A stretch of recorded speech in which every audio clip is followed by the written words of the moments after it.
Odds are, a spin-off series of Game of Thrones is gonna happen after the show's over in 2 years. The president of HBO is open to it, and there are so many stories from the books to choose from to develop into a show. A prequel is most likely what will be done, as opposed to continuing where the last episode will leave off, or even a time skip. Let's get into some stories that they can flesh out. The obvious one is Robert's Rebellion, and what occurred before and after it. It only happened 20 years before the start of Game of Thrones, so a lot of viewers will recognize a lot of the characters that were part of it, since the main characters would be Ned and Robert Baratheon. The only problem with this idea is HBO would probably want a plot that would go on for more than one season, and I don't know if Robert's Rebellion can do that. Another idea would be to do Aegon's Conquest, the story of Aegon the Conqueror, along with his sister wives Visenya and Rhaenys Targaryen, and their three dragons, conquering Westeros and uniting the Seven Kingdoms. Well, all of them except for Dorne. It took a while for the Dornish to kneel to a new ruler. I say ruler and not king because in Dorne, gender doesn't dictate whether a person can rule a kingdom. This is all because of Nymeria, the legendary warrior queen of Rhoynar. Nymeria's story would make for a great show.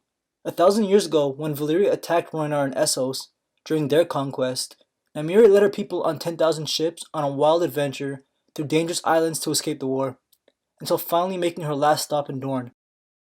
She allied herself with Mors Martell and took him as her husband. The Martell family wasn't as powerful as they are now, but with Nymeria and her warriors who were mostly women, they ruled Dorne. She burned down all remaining ships to signify that her people have a new home and are done with their dangerous travels. A show about Nymeria would give insight to people about the Rhoynar, a culture barely mentioned in Game of Thrones, but more importantly, show the power of Valyria before the Doom. The Targaryens were only one of 40 Dragonlord families of Valyria, and they all controlled their own dragons.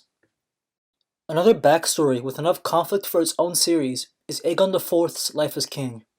He was nicknamed Aegon the Unworthy since he was a horrible king.